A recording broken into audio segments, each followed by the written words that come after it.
Nah sekarang saya sampai kepada akhir nih, karena udah mau jam 4, mau ada kelas ya. Jadi tolong CTW-nya ditayangin. Nah ini dia Pak ya. Ya. Nah ini adalah rumusan yang saya buat, saya peroleh dari akumulasi tadi. Ya, pendidikan, pengalaman, semua segala sesuatu. Ini adalah keyword ya dari persan sampai akhirnya saya mendapatkan profesor ya, itu pada pidato pengukuhan saya sebagai profesor kewirausahaan. Saya ini alhamdulillah satu-satunya profesor kewirausahaan di Indonesia. Sehingga tugas saya harus keliling dari kampus-kampus kuliah kewirausahaan. Ya. Jadi ini adalah perasan dari semuanya. Ya. Jadi CTW itu apa? Jadi yang pertama, mulailah segala sesuatu, apalagi memulai usaha, memulai apapun segala sesuatu, mulailah dengan niat baik. Semua agama mengajarkan seperti itu.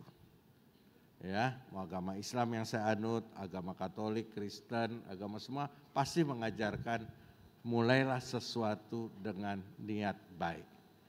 Karena dengan niat baik itulah kita akan insya Allah mendapatkan kebaikan-kebaikan dalam langkah-langkah berikutnya. Kedua tadi ya, baca dan tangkap peluang. Tadi kalau mau jadi pengusaha harus bisa membaca peluang dan menangkapnya. Tadi pertanyaannya kalau nggak ada gimana Pak? Tangkap peluangnya. Ya. Yang ketiga, kemarin juga ditanya nih, ya apa arti uang? Ya, uang bukanlah modal utama. Saya nggak punya uang waktu memulai. Ya, saya memulai itu dengan pada waktu itu ada tugas dari kampus untuk membuat buku praktikum ACC-nya. Nah, jadi dosen itu dulu zaman saya adalah wakil Tuhan di dunia. Kalau dia perintah harus kita lakukan. Beda sekarang, anak sekarang bisa ngajak argue dosennya, kalau dulu boro-boro nggak bisa gitu ya. Nih, saya mau minggu depan you harus sudah punya ini. Gitu. Nah biasanya kita itu di Salemba di depan tuh ada dulu deretan orang jilid-jilid, fotokopi semua segala bikinnya di sana. Nah, saya punya teman punya percetakan kecil hand press. Saya datang ke teman saya ya untuk bilang, "Ini berapa kalau bikin ini?" Dia bilang tadi 150 aja. Pego aja tadi gitu. Nah, kalau bikin satu-satu di depan Salemba itu 500. Saya datang ke teman-teman bilang, siapa mau bikin nama saya 300. Ada yang nolak gak? Enggak ada, karena hanya orang gila yang mau beli lebih mahal. 500 padahal saya jual 300. Ya, untungnya berapa? 150. Dulu mahasiswanya 100, itulah 15.000 pertama di kampus yang saya dapetin. Ya. Pakai uang? Enggak, karena teman kan, gue bayar belakangan ya. Iya, nggak berani dia bilang nggak orang temen. Kalau nggak kita pecat dia jadi teman kita. Ya, nah jadi uang bukan modal utama. Ya, jadi apa intinya tadi berorganisasi, networking, teman yang banyak. Ya, karena itu adalah modal. Ya, selain daripada uang. Kalau punya uang, alhamdulillah. Tapi nggak semua orang punya uang. Ya, tapi itu tidak jadi hambatan. Buy the future with the present value. Belilah masa depan dengan harga sekarang. Tadi mau usaha, mesti ngerti trennya apa. Tadi kan sudah bilang, dulu anak singkong, sekarang keju. Kenapa? Anak Gen Z semua mau pakai keju. Apa aja dikejuin sekarang? Benar nggak? Nah, kopi aja dikejuin, saya bingung itu minum kopi pakai keju. Gitu ya. Nah, harus tahu nih ke depan nih apa trennya. Kalau Anda tahu apa yang terjadi ke depan, Anda beli dengan harga sekarang, maka Anda akan dapat keuntungan. Kalau di perbankan, kalau berteman sama Pak Yudi, pasti dapat keuntungan karena tahu suku bunga mau naik apa turun. Ya, kalau akan turun, invest dulu di government bond gitu. Nanti kalau yield-nya turun, harganya naik gitu loh. Ya, jadi selalu gitu. Salah satu mentor saya dulu adalah Menteri Keuangan, namanya Pak Mari Muhammad. Ya, dari zaman Dirjen Pajak saya sudah di Kementerian Keuangan. Krisis 98, saya untung besar. Kenapa? Karena saya tahu kebijakannya pemerintah akan kemana. Ya, saya tahu the future, ya, sehingga saya buy-nya sekarang. Gitu. Jadi buy the future with the present value. Jadikan kegagalan sahabat baik. Tadi udah kita bahas, ya. Jadi gagal bangkit lagi, sampai gagalnya bosen datang sama kita. Ditipu jangan, besok jangan sampai ditipu lagi. Sampai udah orang datang lihat udah tahu mau nipu gue nih, gitu. Ya. Nomor 6, kerja keras, pantang menyerah, detail, tidak kompromi terhadap hasil akhir, disiplin dan perfeksionis. Ini yang orang Indonesia rada susah ini. Ya, kerja keras, aduh, orang kita itu susah. Padahal saya selalu bilang, Tuhan itu maha adil, dia tidak akan kasih rejeki kepada orang yang lebih tidak bekerja keras dibandingkan yang bekerja keras. Ya, pantang menyerah udah pasti, detail. Setannya itu ada pada detailnya kata orang pintar itu. Ya, the devil is in the detail. Tidak kompromi terhadap hasil akhir. Harus perfect. Dikasih LPS 4 hari sebelumnya, harus jalan bagus. Gitu, nggak bisa. Gitu.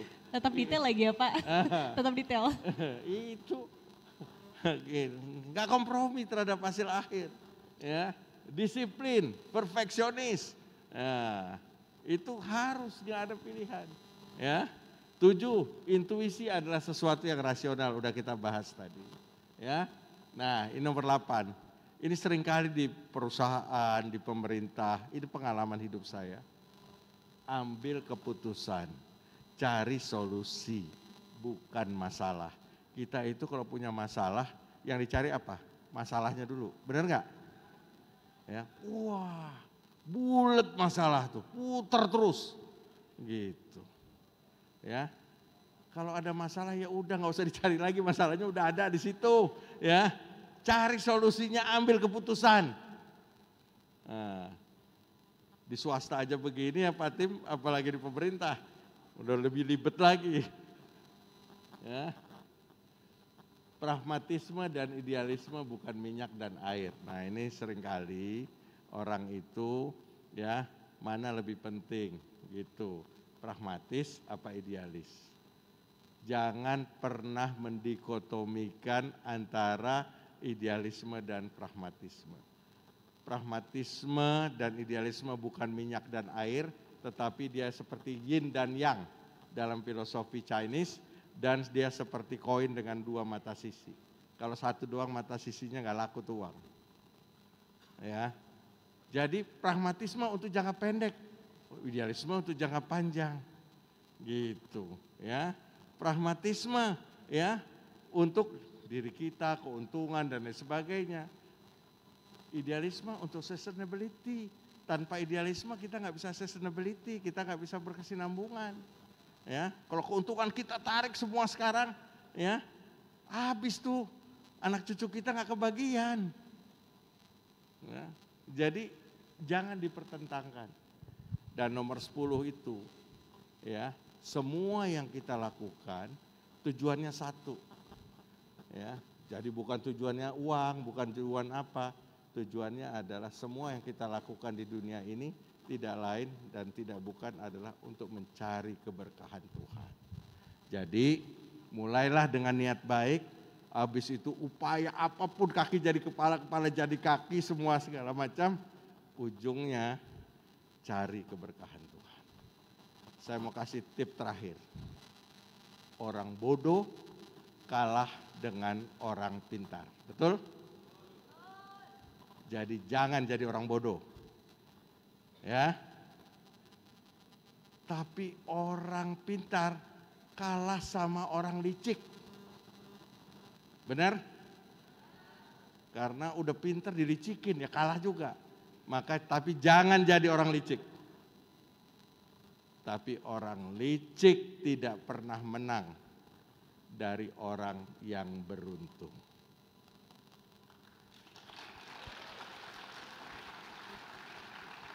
Ya.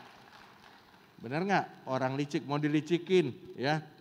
Orang lewat dikasih kulit pisang supaya kepleset, dia nggak lewat situ, ya, karena dia beruntung, ya.